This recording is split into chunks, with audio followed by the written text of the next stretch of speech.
So let me go forward and show you a little bit more modeling, okay? And I'm going to show you my model in action a little bit, okay? Before I do that, I want you to understand the things that I always model, and it may be a little bit different than what your financial directors do. But I just want to tell you what I do, okay? So let's first talk about banks, okay? And V's heard my little lectures on banks, okay? But getting bank financing is fairly difficult, okay? And because there's some parameters, and I'll discuss them with you. One, a lot of times you got to have the net worth and credit requirement to get the bank financing. Okay, so you want to borrow $1 million from the bank, and if you don't have it, it's going to be tough. I'm not saying possible, because I do want you guys to go for it. Okay, so don't let my view on things. I've just been in the game for a long time, and I just know what I experienced. Okay. The other thing is sometimes there's experience threshold. So the bankers are going to say, for example, your whole life you've been in IT, and now you want to buy an HVAC company. Well, they go, well, what do you know about doing an HVAC company? Right. Okay, what do you do? So you're gonna have to come out and you got to figure out. Now, as a finance and accounting guy, we have a little bit of a better chance, because I tell them, well, I run the numbers of the company and I know how to do management, and that's basically what you're going to sell as well. Okay, but it's a threshold. Okay. The other thing is, once you start amassing assets, okay, so like myself, okay, when I was a 20 something and didn't have anything, dude, you should just go for broke. Yeah. Okay, but as you start buying more businesses and start adding more assets, and you have real estate, and you have money, what the banks want to do is they want to cross collateralize. And do you know what that means? That means, Mm-hmm. well, I'll explain it for everybody Yeah. else. Yeah. Basically, what it means is they want collateral in your other businesses for the business loan that they're giving you to buy this business. And I don't really want to do that if I can avoid it. Okay. The other thing is that the other thing that always scares me about banks is they have a law. They not only have lawyers and large contracts, but they're ready to go to war if there's ever a non-payment. Okay. Mm. So let me give you a little insider tip, and you didn't hear it from me. Okay. Because I really don't like this stuff getting out. Hey, But you heard, guys. You didn't hear him from Josh. treasury, okay. Seller, when you do something like seller finance or something like that, it takes money to sue somebody. Okay. When you get money from a bank, they're going to sue you. You see what I'm saying? That they're not going to Okay. go back and go, they haven't like recalculated, oh my God, it's going to cost me 15 grand to sue them. They're just going to sue you. They're already prepared for war. Does that make sense? Yeah. So just keep that in mind. Now, banks have the lowest interest rates, okay? And they have other things like that. So I'm not trying to say, but for me, one of the things and I'm going to go to is I model for banks. I always put in, and the interesting thing is that each one of the people I'm going to talk about, they all want the information a little bit different. Okay. So in bank, we talk about the debt service coverage ratio. Okay. Right. That's pretty much what they're looking for. And you guys know that. And V and Ansi and all those people are pretty on top of that. Okay. But what I do is I model for owner financing, which is my ideal file financing. Okay. And you'll see why, right? Because when I do owner financing, the owner may ask about my experience, but if he likes me, maybe he's willing to give me a shot. And Josh, real quick, I want to touch on, because there's a lot of people that say, "Oh, if you get a majority of the portion owner finance, could mean the business is in distress, or it's just a bad deal overall." They don't. But I say is they don't know how to pitch it. They don't know how to present it to the seller where it makes sense for both parties involved. So you tell us from your experience. Yeah, no, that's 100%. And the next slide here, I'm gonna touch on that for sure. Okay, Okay. but the owner financing thing, just remember, you have a better chance getting over these things. The contract, the owner finance may not be as in depth as a bank finance contract. They may not make you my crossroads. He may not care about your experience. He may not really care about your credit. He may not even look. Okay, Yeah. it's possible. Yeah. Okay, I'm not trying to say that you're doing it. The second thing I do is I model to investors. Okay, I would much rather have an investor invest in my business than go get a loan. right? Yeah. If the business fails, that's what investors do. Okay, I mean, you're not losing people's money, but there's a lot difference on the line when you sign this personal guarantee bank loan versus when you're going to investors. Well, again, let's look down here. Okay, banks, debt service ratio, coverage ratio. That's what they want to see. Okay, owner finance. They want to know your down payment, future payments, interest rate. They want to know how they got faith in you, faith in the business, and faith in person. And you can push back on that. Being like, hey, you don't finance me. Are you giving me a business you don't trust? Is there a reason why you're trying to run out of town? Now, I'm not trying to say that's what you would say at first. But if negotiations get to the point where you need to push that level, you can add those things. Okay. Investors, they're looking for internal rate of return, net present value, return on invested capital. Okay. They're looking for what are their future dividends going to be. They're going to look at their preferred return, waterfall structure, and management fees. Okay.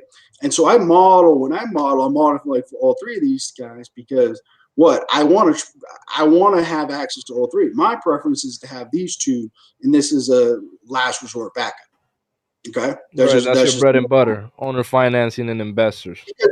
Because when you own 10 businesses, okay, the banks are not gonna keep lending you money. Okay, they're gonna see increased risk. Okay, so which means you got to get it money another way. Real Okay? quick, Josh, what would you Mhm. take as majority, the owner finance or the investor finance? Uh, um, well, that's an interesting question. Ideally, I like to have both. Okay, investors are very nice to deal with, but they're very professional, and you have to pay them, or you're going to be out of the game fast. Okay, you have to draw investor money. You got to be a professional. Okay, you have to be a pro. You essentially at this point have a private equity fund. I mean, at this point, when you're investors, you got a hedge fund. Okay, and that's what all of us really should be trying to get to. Okay, it's what I've been trying to get. Everybody's trying to get to here. Okay, Right. but owner financing is a lot easier than getting investors. Okay, a whole lot easier than getting investors. Okay, so is investors superior? Yeah, I'd say investors on an apples to apples basis is superior, but it's not because owner financing is a lot easier to get than investors. so we'd say if you can, strive for as much owner finance as possible, right? Well, let me show you something right here. I'm going to show you. I'm going to blow their mind a little bit. Now, I know you've Let's do seen it. but the Financial world. wizard, guys. Financial wizard, Josh. Let's go, Josh. All right, so I've got some highlighted things here that I want you to pay attention to. Okay, the first thing I'm going to show you here, I want you to look at here is this earnings generated by the business. Now, in this model, I happen to use seller's discretionary cash flow. Hey, this is our numerator, right? Our numerator. Yeah. So I did all the back work to get this numerator. Okay.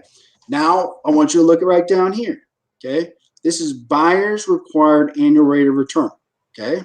So after I went through my analytical model there, I popped out a rate of return that I need to invest in this business at 34.91%. Okay. So guess what? I've got two pieces to the model, right? Okay. So remember, so what let me make sure you guys understand what this is saying. This is saying that I'm going to make a 34% return investing in this business. Okay. Let's just jump back to our return. Now, if the stock market gets 8 to 12, where's my 34% return? It's pretty up here, right? Does that make sense, V? Yeah, it's all the way up there. Correct. It's all And the way look, up there, right? share with them that no matter the purchase price of the business, you're still maintaining your return. Because that was the fascinating part for me. Yeah, I'm going to do that one next. But here we go. Okay, so notice this: 100% down payment. Yeah. I'm going to value this business at $3.1 million. Okay, I'm just giving everybody a chance to look at this. I'm just going to review it real quick because I'm going to go there. Cash flow, risk rate, offering price, total compensation to the seller. It gets $3 million. There's no interest or anything, so it's 3.1. Okay. Right. So now we're going to go to the next part of the model. Okay. Now, When I'm doing an all cash offer, my risk goes up, right? And I really don't want to do an all cash offer. Okay. I want to Mm. be able to spread my eggs out as much as I can to multiple businesses. Okay. So inside my model, let's look at this. Cash flow stays exactly the same. Yeah. Rate of return stays exactly the same. Okay. 100% down payment. What I changed in my model was I put a target of an extra $100,000. So what is this Mhm. telling me? It's telling me I'm going to get my return of 34.99%, plus I'm going to get an extra $100,000 in my pocket Mm. for Okay. doing it all cash. Yeah. Now you'll notice in my model, the way I have a little conditional format here where it turns green. And I know that this deal favors me Yes. if I'm the buyer.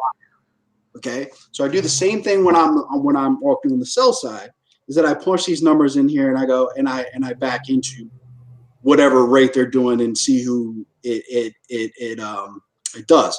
Now, V, let me, because I know you want to see it. Let's see what happens when this changes. Okay. Yeah. So what's happening here? Okay. I changed my model to 50% down payment. Hmm. Okay.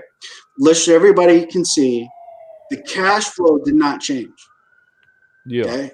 This cash flow did not change. My rate of return did not change. I'm making 34.91% on my money. Okay. However, I'm only giving a 50% down payment. Now look what just happened. Now the business is valued at $3.7 million. Right. That's not all. Hmm. Okay. Because when I'm going in to sell this to the seller, okay, is I'm saying you're also going to get an extra at this rate, 7% for 60 months. You're going to get an extra 351,000. So a total sale price of $4 million. Okay. Right. So let's flip that back. Okay. I'm going to tell the seller, I'll give you 2.8 in all cash. If you do 50% through the magic of all my finance training and voodoo, is I recalculate it back out, and I can go into the owner and I'm gonna say, I want to buy your business for 3.6, which is almost $1 million more. Right. Okay, could you do a lot with $1 million there, V? Oh, absolutely. And if you can't find $1 million to do something with it, then let me know. You can buy a vacation house, a trust fund for the kids. You can move to Costa Rica, just retire there on $1 million. It's done. You can buy yourself exactly. Okay, you can do all this for the money. Okay, and then you add this little cherry on top of all the interest. Okay, Right. so this is the only way that I know when I'm going into owner finance and I ask for owner finance, I actually have some real bait. Okay, so what? Because most people, what they'll do is they'll go, okay, you may have an advisor or something. They go, I think the business is worth 3.1 million, and they're going to say, well, how much are you going to get owner finance for this amount? Right? And they're going to say, oh, well, 5 or 10%. That doesn't help me. Yeah. Okay, 5% down is nothing. It's nothing. Okay, but that's the only thing they're going to say. But when you can go in and manipulate the numbers to change the value of the business, so we're essentially lowering the whack. Okay, and I know Yeah. that's a lot of finance going on, but what I want you to do is see on the high level. Now, V, let's have some fun. Okay, Okay, let's go. now, let's have some fun. Okay, so now I'm going to change all the thing I changed tomorrow. Let's see again. Cash flow is the same. Rate of return is the same. I'm making on this business when I invest in 34.91%. Right. Okay. What's changed here? I'm making a 10% down payment. And just for fun, I put 10% interest and 120 months. So that's 10% for 10. Yeah. But look at the number now. What Went up to $6.1 million. Yeah. okay. Now, plus, let's talk about this little The extra cherry down. interest earned. Wow. Almost about 10 million. What more Almost. can you do with like 5 million more than before? 4 or 5 million? Could you find basically this guy is basically getting them. You know So what you did this there, Josh? You essentially gave him a new life. That's what you did. Well, let's look back at it. Right? If I do all cash offer, well, let's say if I do fair value, Yeah. 3.1 million. Correct. I'm gonna push him down, negotiate him a little bit to 2.8. Okay, Okay. if I go, all right. If I do 50%, he gets 4 million. If he does 10% down, $9.4 million. You've never seen that before, and I know it's crazy. It just turned Uh, 3.1 into 9.4. So you tell and me, that guys, if that's not a deal, you got to go back to school. so it goes back into because it goes back to here. My ideal financing is owner financing. Right. I got to have a way of giving some honey to the owner to give me some money. Now you bring Essentially, this that's type incentive, right?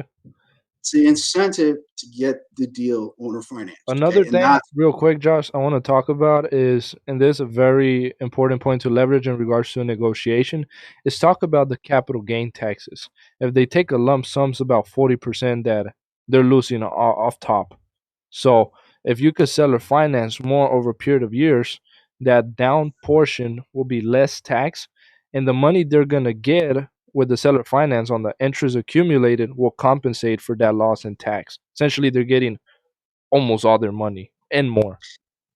and you know what's funny is that, and I'm glad that you brought that up. Yeah. Sometimes that's the only thing that these guys are able to offer, and that sucks. I mean, yeah, that's a nice bonus, right? Does that make sense? Hmm. But when you add that on top of this, it really becomes a powerful weapon. So I'm glad Yeah. you brought that up.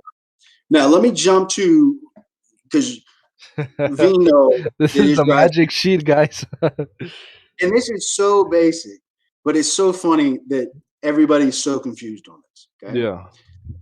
I want you to first go down and look at this little highlight down here. Total Okay, assets. total assets is 3.7 million. Okay, we're going to drop back here real quick, and we're going to assume this 50% down payment. Okay, it's 3.7 million. That's where the number comes from. Okay. Okay, all right. Now, when I valued this company, I valued it including all the assets. Mm. Okay, so we notice here that I've got cash, receivables, inventory, deposits, equipment. I have real estate moved over. Okay, which because you should never include the real estate in your business valuation. Just do it separately. Correct. Okay, okay. And he's got a car here that's not worth a whole lot, but maybe it's a company old vehicle or something. Okay, Right. so here are the total assets. Okay, now you're on the phone with a broker or seller or whoever it is, and they go and you're reading the memorandum. This business doesn't come with cash or receivables or inventory. You got to pay for that separate. Okay, Yeah. I go, no problem, sir. Guess what I'm going to do? We flip over to the next page, and I move the cash over to the left side, the accounts receivable left side, the inventory on the left side. But guess what my new price of the business that I want to pay for is? Right. 3.3 million. Yeah. Now you want to spend. Here's the thing: you're going to spend all this time jockeying over these accounts. Oh, the business doesn't come with inventory. Or, no, the cash on hand. I've been a business broker for 40 years. I was an investment banker. We sell businesses cash free, debt free. That's the way it is. Okay. Yeah. Well, that's fine. Okay. But I just move it over so my valuation changes. And I usually, when I'm talking to the seller, I usually am saying, hey, how do you want to do the deal? What do you want to keep? He says, Mm. I want to keep that $100,000 in my account. I Deduct. go, wow. I just say deduct 100,000. Okay, here's a secret I'm letting you guys in because I know it's a huge confusion and it confused me for many years. Every single deal is unique and you can set it up any way you want. And this is why I'm going to jump to this next page. Here's a little bit. So there's a company called Biz Equity out there. And God bless them. Yeah. You put some numbers in there and it's going to spit you out. It's going to spit something out. So we see here the enterprise value is 16.9. So what does that mean to you? It's almost irrelevant, right? Right. Now this may be good. Now most business appraisers they're doing it for tax or estate or divorce. Okay, maybe you have a wife couple and they've got to come up with the value of the business. So they can split assets, etc. The average business has. Remember when I started? The average business has 3 to 2,000 different prices. So not Wow. only does our financing change the price, but our deal structure can change the price. Real This is just quick, based. Josh. Real quick. Saad Mohammed, he wants to know a little about your buru. He asked, How is the internal rate of return still maintained with $10 million debt? Okay, well, we measure the internal rate return differently. Mm, Okay, and I'll show you the internal rate of return when I get a little bit towards the end, because I okay. still got to go over a couple of different things. Okay, so I will get to that, right? Because I Guys, know how. you should also email Josh, like make a custom letter, handwrite it, email him. Thank you for this time, for this knowledge, this stuff you pay for, and most won't even give it to you. You're right. And again, I'll be available. We can, do a question and answer as soon as I'm done with the presentation. But I want to get through it all so we Let's keep can going, stay. Josh. Yeah, Okay. All right. So let's jump into, remember what I talked about, the banker's metric. Okay. So we're going correct. to get into those. So you guys are following them along right. Okay. So the bank metrics, this is how I normally set them up. Okay, because the banks, they look at EBITDA. Sometimes they want to look at EBITDA minus capex. They want to know the principal amount. Okay, so all I'm doing in a deal is I'm showing all of them. Okay, the real big difference is if they're taking capex out or not. Okay, and I know we touched on this, but remember, banks are more concerned about cash flow than anything else. They're concerned about cash flow just like the investors are worried about cash flow. So what I'm trying to show them is the metrics that they use, and I show them my debt service coverage with capex and without capex.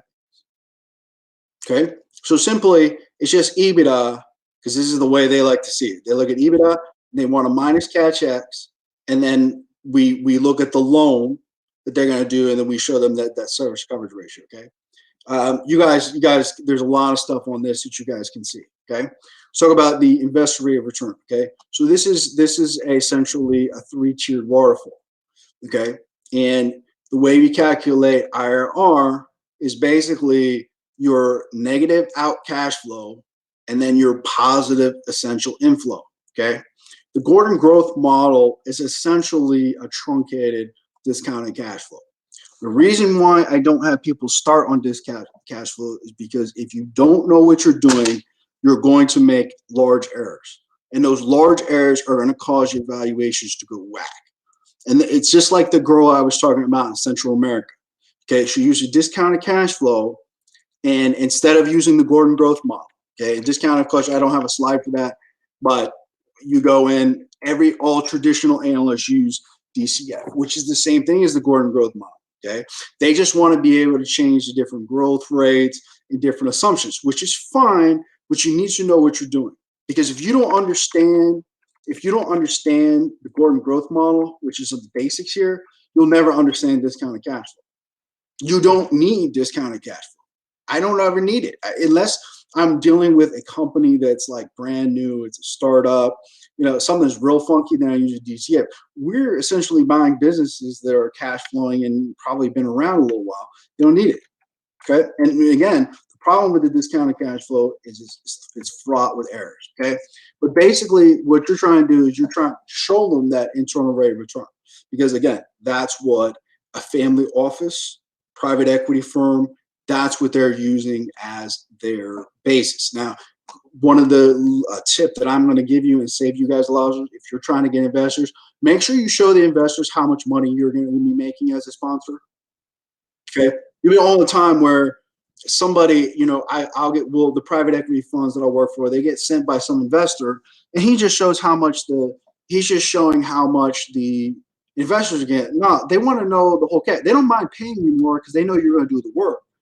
But my suggestion always is don't make them come after, because they're going to think you're hiding something, and your investment thesis is going to get put in the trash.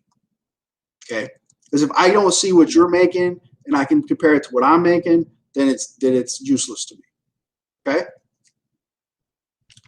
so let me jump into comparables, because I know some people probably have seen some stuff on this, and it actually is something that you should be exposed to, because there's really not anything out there that talks about this. Okay, so their databases have private business sales. It sounds like a really good thing, right? In real estate, we have really great comps, right? So if you go on the MLS, you can find your comps, right?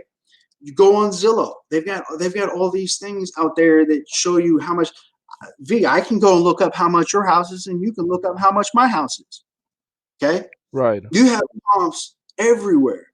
Businesses do not. Okay? And that's the advantage of being able to calculate these discounted cash flows. Because the problem is that I don't have to worry really about somebody going into some database, grabbing some numbers out, and thinks that he can compete with my analysis of actually going through the numbers. Real estate, they don't selling residential real estate and things like that. They don't even look at the cash flow.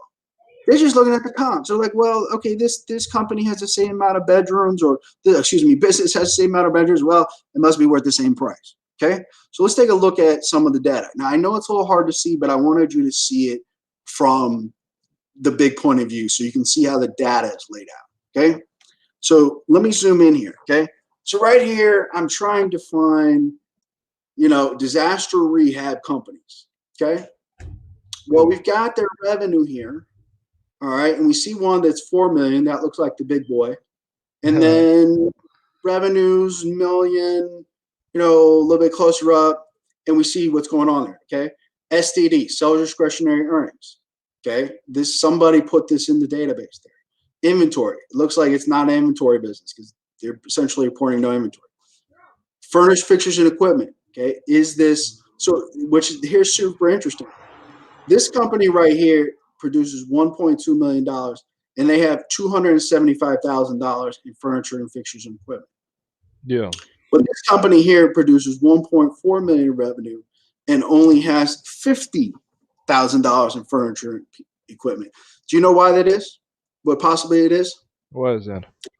That this company is leasing their equipment, and this company owns their equipment. Makes sense. Okay. Yeah. So you have to pick up things in the numbers. Okay. Let's look at the rents. Okay, the rents are all over. Well, this one is definitely, they must have owned the real estate because that's just an outlier, right?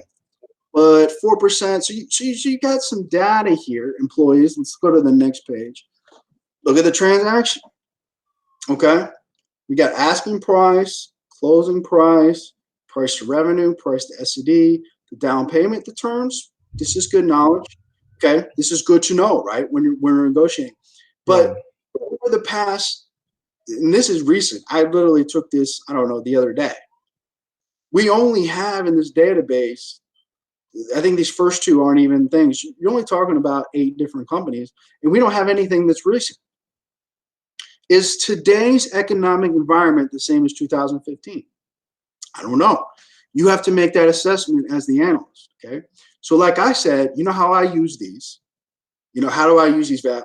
If these help me justify in my offering price or my selling price, so if I'm making a sales memorandum for a business I am selling for a client, and my intrinsic value pops up somewhere in here, do you think I'm going to include these?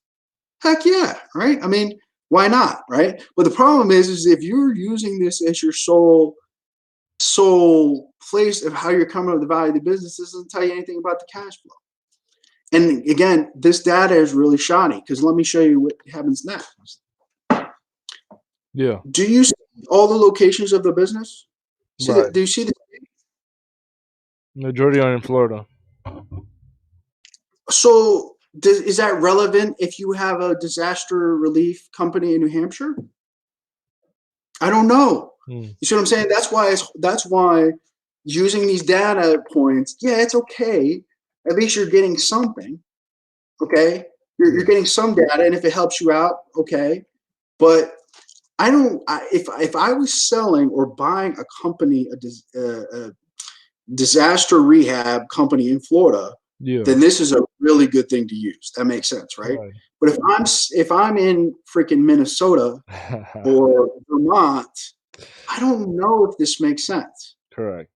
Okay? So that's the problem with these comp databases, and that's why we don't do it. So let's talk about quickly at the end. I think I proved to you by now that the rule of thumb is pretty much not really worth anything because the deal changes based on the deal structure and the financing.